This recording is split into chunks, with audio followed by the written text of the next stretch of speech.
My name is Katie Tupling, and due to one of life's little mysteries, I was born with cerebral palsy and now use crutches all the time.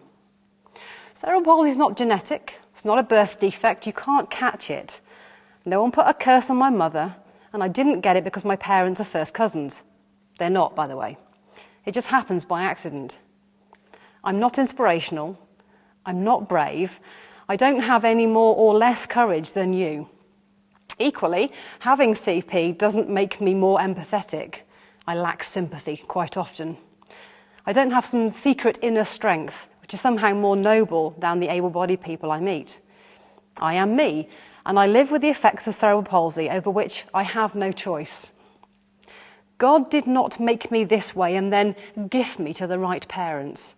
I'm no more special than a child than any of my friends, although CP made life as a child more of a challenge for my parents and then for me.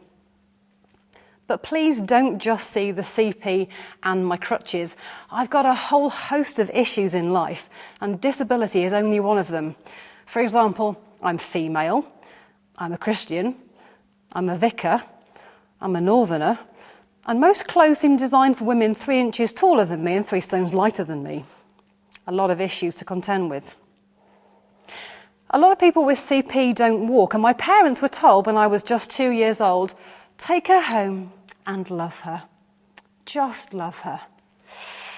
They ignored such crude advice, which wrote off and undervalued their child, so I grew up with the mantra, there's no such word as can't. There's no such word as can't. There's no such word as can't. Turned out to be quite damning words. However, they taught me resilience. My father taught me to walk, first crawling, him with my hands grasping his ankles, and a realization at such a tiny age that I really had to raise my limbs from the floor to reduce the increase of carpet burns. Then toddling, my willing arms raised to grip the parents' hands and unwilling legs trying to keep pace. And then walking, the constant battle against gravity and the ongoing frustration of losing communication with my limbs one at a time. By which time I was ready for school and walking like a drunk. Growing up, I began to realise I was different. No, not how you're thinking. I was English in a Welsh town. After that came the realisation of physical difference, and then the value attached to such difference. There was a point of revelation, aged only 7, where my having CP moved from observation to a judgment call on who I was and my value. So people really impacted how I viewed disability. At first I just thought I walked differently, and then I realised that people were looking at me differently because I walked differently. Old ladies would berate my mum and I fell over in the street, and they'd come up and bash her over the head saying, that poor crippled child, how can you be so cruel? And I heard the word cripple for the first time and thought, I'm a child, I knew that, I'm crippled, that's not a nice word. I'm poor, I don't think I am. And mum would say to them, but when she's a teenager and a woman, who will be there to pick her up? She must learn for herself, she must learn resilience. And she would fight that battle to the death, and she was absolutely right. Who picks me up now? Well, well-meaning people who grab me by the elbow, but more of that later. So people first impacted me and made me realise that being disabled wasn't just, oh, you're disabled, like, oh, you're tall or short, oh, you've got dark hair or blonde hair. It actually meant a judgment call. There is something other about you in humanity that makes me and you in different places and not equal people. So a couple of examples for you. One very bad and one absolutely brilliant, where people have really impacted how I see myself and who I am. The first was a church when I grew up as a teenager. They had a healing service. Brilliant idea, you think. I completely agree. And I went to it. And I sat at the back very quietly to see what it was about. It was a new thinking to me. And people went forward, they were prayed with, and they were released from all sorts of things that were bothering them, both in the soul and in the body. I went to a second one thinking, well, I'm a bit braver now and I'll go along and maybe I'll just go forward and see what happens. And I went forward. I'm 14 at this point, formative years, hormones and life, everything crashes in at once, and disability and identity. So I went forward for prayer, and they laid hands on me and they prayed for me that I would be released from cerebral palsy. I thought, I didn't come forward for that prayer, but that's okay, maybe God's telling them something else. Actually, my parents were going through a tricky time at home, and I'd come forward for prayer to be released from the tension of all that. But we prayed for the disability, and nothing happened. Clearly, I'm still disabled. The devastation on their faces was enormous, and I thought, I've let them down. How could this be? Have I let them down? Is my faith not big enough? Is God sort of somehow saying, well, you weren't that good this week, were you, so you don't deserve it? And I walked away on my crutches thinking, this is very strange. I wonder what went wrong there. I came back a month later thinking, maybe there's something more to this. Maybe it's about being obedient rather than getting results. As I walked through the door, a well-meaning person said to me, oh, you're back again for a third time. Third time lucky. I thought that was interesting, but grown-ups are quite strange and they often joke about these things. And as I came a bit further into the church building, someone else said, why have you come back? I said, well, because I'm obedient, I'm a teenager. I'm actually a teenager who's interested in church and what it has to say to me. And that person said to me, you're not a good advert for a healing service, are you? So I left. I went home. Mum was surprised to see me there early, but I caught a lift with someone passing by and went home and just thought about what it meant for other people to make that judgment call on me, people who were in church, well-meaning, but I think got it wrong. The person who balanced that up many years later is a fabulous man, now retired as clergy, called Robert Parsons. He was my first training incumbent when I was merely a humble curate, an apprentice vicar. And when I arrived in post, he said to me, you have crutches, which makes things physically more of a challenge for you. When it comes to what we do in church here, we will mould ourselves to make sure that you flourish and you fit. And wherever we have hiccups and problems, we will treat it with good humour, and you will tell us what we need to do to make sure that you flourish. Encounters with people are vital to the identity of the person with the disability, and the things you say and the way that you look at us make us either feel like we're flourishing or feel like we're being crushed. So that brings you on to, if people are meant to represent what God is like, albeit in a fallen and broken form, well then what does God think? So rather like saying God as Father, looking at your own dad and saying, well, if that's what my dad's like and God is Father, does that mean God's like my dad? Which in my case, I sort of hope not.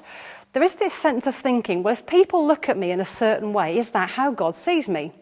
This is the point of the task force, Disability and Jesus. We're coming together to try and figure out if we're made in the image of God as humanity, and we all believe that we are, but some of us have got bits that don't work, and we're all broken in some way because we've all fallen short of God's glory and all that stuff that you know very well. But actually some of us are more broken and more obviously than others. Does God still love me if I'm disabled? Can I still serve him in some way if I have a disability? Do I have to be healed first before he can use me properly in his kingdom work? And if I am made in the image of God, what's gone wrong? Psalm 139 talks about being wonderfully and fearfully made, crafted together in the mother's womb. And you kind of read it and think, well then which bit of it wasn't he paying attention to? He's knitting me together and he gets distracted. What was that? I missed a bit. Should be fine. It's only cerebral palsy. She'll cope. How does it all work?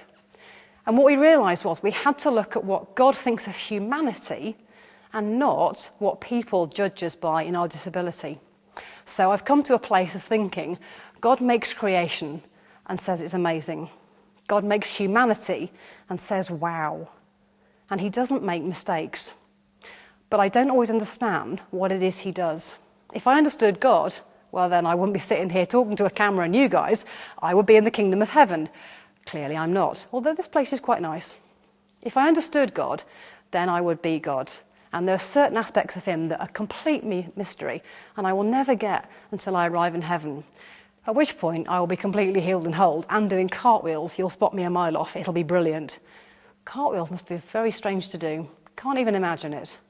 So if I'm made in the image of God, and he doesn't make mistakes, then my disability is part of what he sees, and he hasn't fixed it yet.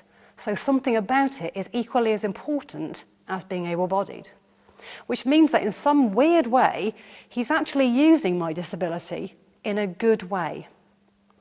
Does the end justify the means? I don't know. Does the silver lining justify the cloud of being disabled? Sometimes yes, sometimes no. What we have to live with is the fact that God made me, God knows I'm disabled, God leaves me in this condition for the minute, and God will do amazing things through it, until the point where he says, now is the moment of complete healing. But my CP is not the most obvious thing that needs healing about me. There are many other things that need healing first.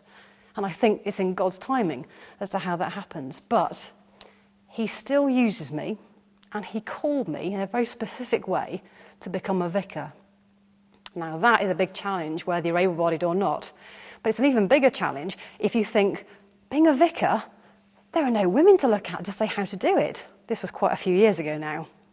There are no young people to look at to say, how do I do it? And there are no disabled people to look at and say, how do I do it? To look at all the other vicars and say, me do what they're doing, but I'm disabled, and they're not. How does that work? So willingly, unwillingly, dragged kicking and streaming by God into the presence of the bishops and his advisors, here I am today, 11 years or so on, as a vicar. And that brings the next challenge. Vicars are most often found in church buildings. And church buildings, like church people and humanity at large, doesn't always cope with the disability very well. The building. Church buildings are very beautiful architecturally. Well, actually, no, there are some that are terrible. But the one I'm currently sitting in is really lovely. There are some changes that could be made for personal preference, what have you. But in terms of disability, actually it's dreadful. It's not the worst I've been in, but I couldn't tell you where that was without my lawyer present. But it's not great.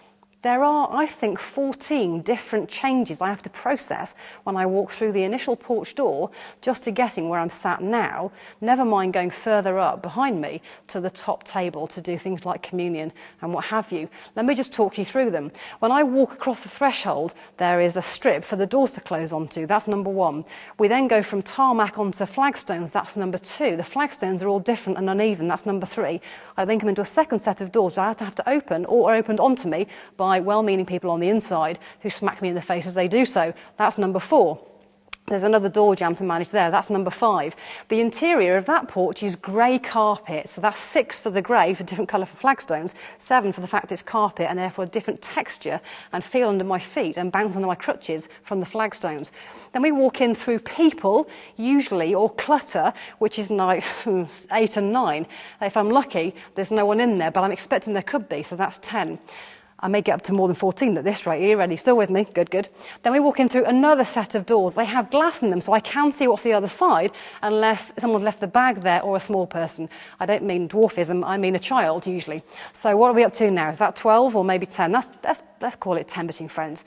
I then come onto a different carpet, 11, which is now a different colour, 12, which is now also got texture pattern in it, 13. These things matter. You may not think they do, but trust me, I've lived with this for 40 years now. 40, good heavens, how long the time's gone, and I know exactly what I'm talking about. Then you come up the aisle past Victorian heating pipes, which could be hot or not, 14. Then you come up the first step, 15. I'm above 14 already, aren't I? It's got an edging strip on it that I didn't expect, 16. Onto a platform, which has got nothing underneath it, 17, because platforms move, unlike solid things that don't. Then I come up to the next bit, which has got another raised step, 18. I can't count either, I didn't do maths at school. And then I come to this bit, which has got different lighting again. The camera crew will testify to that, 19. And then I get to where I sit, over marble, 20, which is two-tone, 21, and a different feeling again under my feet, 22. That looks rude. Then I sit down in my seat, 23. 23 different changes of floor texture, colour, pattern, feel, and height difference. 23 things I have to process just to get from the main door of my church to that seat.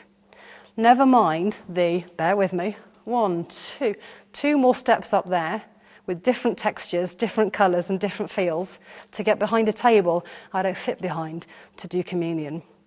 25 different changes of texture, colour and environmental things before I include you, the wonderful humans that I serve in this beautiful building that you love. And you move in strange and mysterious ways. You often don't look behind yourself when you step out from inside a pew. You leave things in awkward places like umbrellas and handbags, and that's just the men. You put things down without looking. You move around without checking. You're very strange to fit into that mix of the environmental changes.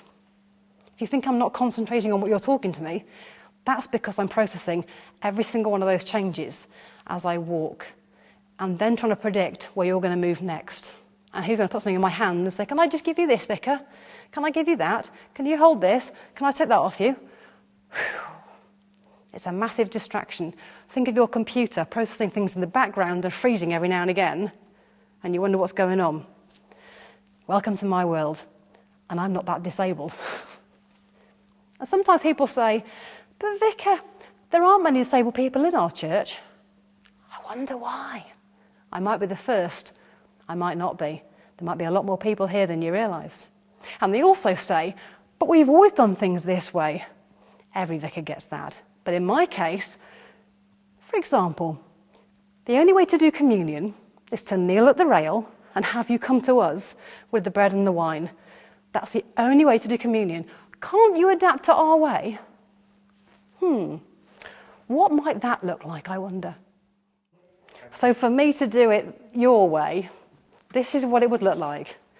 I've got my trolley. Everyone looks nervous. But as long as you can kneel at the rail, and as long as you can be given your wafer, as long as you can be given your wine, everyone's happy. Look how dignified this looks. Look how fulfilled I feel in my ministry. Oh yes. It's like Mrs. Overall, 2 soups, and off we go. And that, my friends, is how, if I have to do it your way, it's dignified, isn't it? No, wait a minute, it's not. Can I do it your way? No. Can you do it my way? Yes. Now, we've been quite serious so far. I've told you a bit about myself. We've heard a little bit about my story and my faith and what it means to be a vicar in a church and some of the moments in church that aren't very helpful. How about some hot tips for the do's and don'ts, or the don'ts and do better for words and actions? Here is Katie's top tips. I've got about 400 of them, but I've been whittled down to just a few. So top tip number 1 of actions. Don't hold my elbow, stroke my arm. I don't mean stroke my arm, I mean stroke my arm, stroke my shoulder, or in fact any part of me to help me up and down steps. Number 1, I've seen the steps long before you have. I look at the floor, remember our countdown of 25 different things I'm looking at as I walk up the aisle? So I've seen that step, that trip hazard, way before you have. When you come running over to help me, which is lovely, thank you, and you get hold of my elbow to give me a hand up and down, my elbow is attached to my arm, attached to a pair of crutches. What you do to my elbow transmits itself through my arms into my crutches and beyond. What's holding me up? The crutches. So if you mess with my arm, you mess with my crutches, and I'm more likely to fall over. Then I'm just worried about how I'll bring you down with me, and they're both on the floor. So when you come across to help me, say, how can I help? Rather than grabbing hold of bits of me and trying to be more useful. Top tip number 1, don't get hold of me. Top tip number 2, this is what I call the head tilt of compassion. Are you ready? Do it with me if you like to. It's when people say, what's wrong? And you say, I've got a disability, and they go like this, ready? Oh, go on, do it with me. See how it feels. What's wrong with you? I've got a disability. Ah, the head tilt of compassion. You don't know you're doing it, and it's really annoying. It just looks like you're thinking, poor thing. Actually, I'm not poor. I've come to a realisation that I probably see and experience more brokenness in other people than perhaps able-bodied people do. Able-bodied people have this great way of covering up their brokenness and pretending it doesn't exist. Disabled people turn up and expose all that there is to see and unsee. We turn up and people see our brokenness on the front of us and they say, well, actually, things aren't so great for me. And we uncover all that stuff. It doesn't make me poor. It makes me really rich. And I love that, and it's a burden too. But if people will open up their brokenness to me, then my disability has great value. Top tip number 3. This is interesting. Don't hand me things. So one of my pet hates are buffets for lots of reasons. But then when you hand me a drink, where am I going to hold it? One hand, crutch. Other hand, crutch. Third hand, drink. No, I'm not that freaky. I've only got 2 hands. So don't hand me a drink. Don't hand me a hymn book when I walk in. Perhaps say, if you've got a drink in your hand, where can I put this for you that's most useful? If I walk into your church and you've got a handful of hymn books, as most churches do, and the screen, and a notice sheet, and whatever else you're going to hand out that week, say, you can't carry these, where can I put them for you? Brilliant expression. Where can I put these for you? Top tip number 4 on actions. Don't take my crutches off me. When I sit down and put them somewhere, I want them where I've put them. You could say, do you want me to put them somewhere for you? That's fine. The answer's no. I want them where I can get to them. So a man in a restaurant once learnt this lesson, a waiter. I put them in a corner. He said, they're a fire hazard. They can't stay there, love, and put them behind the bar. I said, you're a health hazard. Give them back. They're my crutches. If there's a fire in here, mate, and you're crawling around the bar to get to my crutches, I'll be crawling out the door while you're burning to death. Give me the crutches back. After about 2 minutes of confrontation and the whole restaurant joining in, he said, I'll go and get them if you're going to be that fussy cripple. Not very helpful. You're too lovely to do that. But if I put them down somewhere, don't walk off with them. I don't walk off with your legs. Don't walk off with my crutches. Top tips for words. We've sort of done a little bit with the head tilt of compassion, but here are things probably not to say. What have you been doing to yourself? I haven't. I didn't self-harm, and this is kind of how the crutches came about. I didn't do something. It's no one's fault. I'm just disabled. What have you been doing to yourself? Closely followed by, what does the other guy look like? Well, we could find out now. Willing to volunteer? No. Ask something like, are the crutches permanent or temporary? Is it an accident or a disability? Just be straightforward, rather than trying to dress it up in a, I don't want to ask in case I offend you, kind of sentence. I'm not offended, but I'm concerned about your sanity. Another one. Well done, you. I've had that in a lift. Thankfully, the doors opened and she left the lift and went down the corridor, and I couldn't run after her to go, well done, you. Well, this isn't like getting third prize at a sports day. I haven't got a little sticker saying, I was brave in my disability. No, well done you for being so callous about it all. Sorry, I shouldn't get upset. It's not your fault that she was a muppet. But don't say to someone who's disabled, well done. If you do, put the head tilt of compassion at the same time, and then you'll probably get kneecapped if I'm anywhere near. Another of my pet phrases that I hate, and this divides the disabled community. When people say, but we're all disabled in some way. No, we're not. I am, and you might be, but we're not all disabled in some way. The World Health Organization says this: illness is something temporary that can be treated through medicine. Disability is something permanent or certainly long-term that impairs day-to-day function and which medicine can support but not fix. Is that you? I didn't think so. And handicap is what society does to those who are ill or disabled to judge them in a different context and box than the equality of humanity. Are we all disabled in some way? No, not really. But talk to me if you want to. Come to me on Twitter or Facebook, email me or face-to-face, and we'll debate it over a pint. And the last thing is when people say, what are the crutches for? Not they're all Brummies, but it came out like that. Mainly a Brummie who said it to me once. What are the crutches for?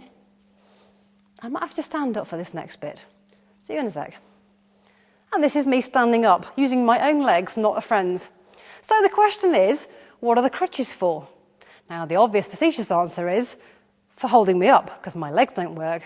But what I'd love to say is this: what are they for? They're for decoration. I don't need these.